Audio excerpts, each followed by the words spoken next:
자, 반갑습니다. 6차시 몽골 제국의 성립과 동서 문화 교류가 확대되다 단원입니다. 자, 이 단원은 우리가 수행평가 다 끝나고 한꺼번에 시험 치도록 하겠습니다. 6, 7, 8, 9차시까지 한 번에 시험 다 치도록 하겠습니다.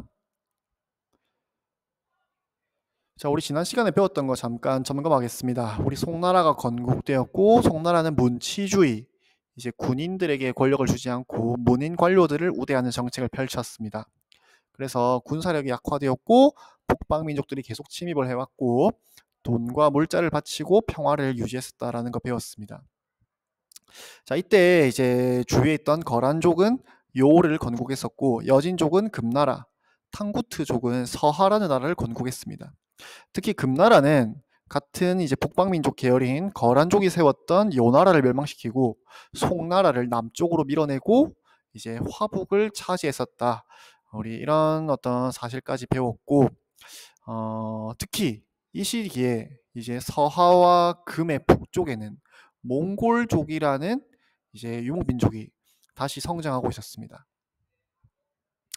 자, 그래서 이 몽골이 점점 힘을 키워가면서 이 몽골족을 통일하는 사람이 바로 칭기스칸입니다. 자, 칭기스칸 선생님이 오른쪽에 이제 그림을 넣어놨는데 원래 이름은 본명은 태무진입니다. 자, 근데 이 칸이라는 뜻은 몽골에서는 왕을 가리킵니다. 그래서 뒤에 칸이 붙어 있으면 몽골의 왕이다라는 걸 기억하면 되고, 이 칭기스칸이 몽골족을 통일하고 이제 엄청난 속도로 영토를 확장해 갑니다. 자, 그래서 이때까지 우리 세계사에서 존재했던 모든 나라들보다 더 거대한 나라를 만듭니다. 자, 그래서 나중에는 유럽까지 쳐들어가게 되는데 이때 유럽에는 이제 중세 유럽에는 이제 철갑옷을 입은 이제 중세 기사들이 있었죠. 그래서 이 몽골족이 쳐들어오는 것을 보고 이 중세 유럽의 기사들이 우리 크리스트교 세계를 지키기 위해서 다 같이 모입니다. 그래서 저 그리스트교를 모르는 저 야만족들에게 우리의 하느님의 가호와 어떤 우리 기사들의 힘을 보여주자라고 해서 맞서 싸웠는데 이때 몽골군이 그 유럽의 중세 유럽의 기사들을 완전 박살을 냅니다. 그래서 정말 이 몽골군이 나중에는 유럽에서는 말만 들어도 정말 모두가 두려움에 떠는 그런 존재가 됩니다. 자, 근데 이 사람들이 몽골군이 서유럽까지 쳐들어가려다가 이제 돌아간 이유가 칭기스칸이 죽었다라는 소식이 들리면서, 그러면서 이제 후계자 다툼을 해야겠죠. 이 거대한 제국을 누가 다스릴 것인가. 그래서 이제 동유럽에서 이 몽골군이 돌아갑니다. 그래서 사실 정말 이 몽골군의 전투력이 어마어마했다라는 것이고, 어, 나중에 아까 우리가 봤었던 금나라, 그리고 너희 아직 안 배웠을 것 같은데 이슬람 세계의 아바스 왕조까지 멸망시키면서 정말 엄청난 영역을 자랑했습니다. 이후에 이제 쿠빌라이 칸이라는 칸이 등장합니다. 자, 이 쿠빌라이 칸 때는 이 거대한 쿠빌라이 칸 때가 아니라 이 이전 시대부터 이제 칭기스칸이 죽고 나서는 영토를 이렇게 분할해서 통치를 합니다. 그래서 사실 너무 크니까 한 사람이 통치하는 것은 사실 거의 불가능하죠. 그래서 이렇게 분할해서 통치를 하게 되고 나중에는 각각 마치 다른 나라처럼 발전을 해 나가게 되는데, 이 우리는 중국사를 배우고 있으니까 중국 부분을 보면 이 쿠빌라이 칸 때 이제 이 나라 이름을 이제 중국식으로 바꿉니다. 원 이렇게 바꾸고 이제 원나라로 바꾸게 되고 남송을 멸망시키면서 중국 전역을 지배하게 되는 게 바로 이 쿠빌라이 칸 때입니다.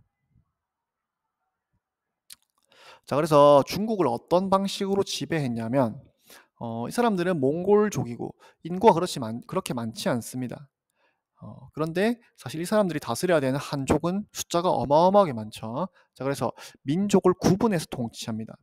민족 차별 정책인데, 자, 지배계층을 보면 몽골인이 가장 위에 있죠. 숫자는 굉장히 작습니다.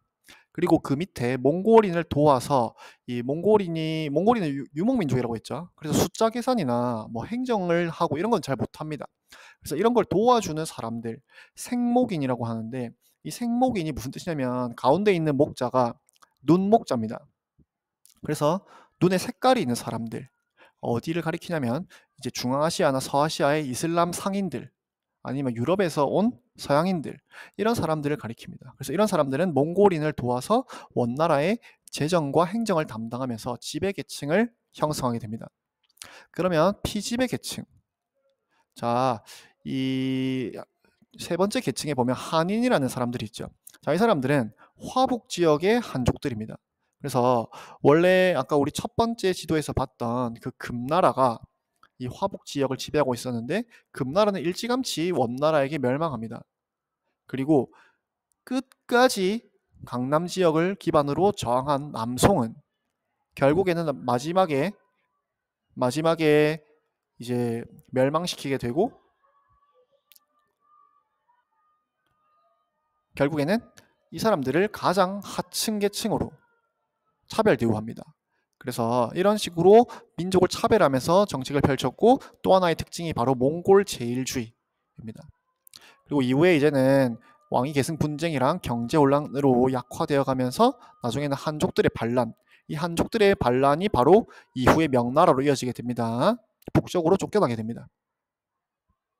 그래서 이 몽골 제국의 가장 중요한 세계사적으로 중요한 기여는 바로 아시아에서부터 유럽까지 이어지는 엄청난 제국을 건설함으로써 이 동서교류가 굉장히 활발했다는 점입니다. 종이 치네. 그래서 몽골은 이 빨리 명령이 전달되어야겠죠. 그래서 빠르게 달려갈 수 있는 교통로를 길을 닦게 됩니다. 그리고 이 길 중간중간마다 역참이라는 걸 설치하는데 이 역참은 이제 황제의 명령을 받아 말을 타고 가는 사신이 쉬었다 갈 수도 있고 또 말이 달리다 보면 피곤하겠죠. 그럼 역참에서 말을 갈아타고 계속 달려갑니다. 그래서 황제의 명령을 멀리까지 빨리 전달할 수 있는 제도가 바로 역참제입니다. 그래서 이때 동서교육이 굉장히 활발하게 이루어지면서 유럽 상인들, 이슬람 상인들이 중국을 매우 많이 방문했었고 특히 유명한 책이 이 마르코 폴로라는 이탈리아 사람인데 원나라에 왔다가 이탈리아로 돌아가서 쓴 책이 동방견문록이라는 책입니다. 그래서 이 책이 유럽에서 대히트를 치면서 아시아에 대한 엄청난 호기심을 불러일으키게 됩니다. 그리고 이븐 바투타, 이 사람은 이슬람 쪽 사람인데 역시 원나라를 여행하고 쓴 여행기가 있습니다. 그래서 굉장히 많은 사람들이 이 원나라에 방문하면서 굉장히 개방적인 분위기로 굉장히 다양한 종교가 수용되던 시기가 바로 이 원나라 시기고 선생님이 방금 설명했듯이 이 원나라의 교통로와 중간중간 역참이 표시되어 있습니다. 자, 수업은 여기까지입니다. 오늘은 좀 짧죠?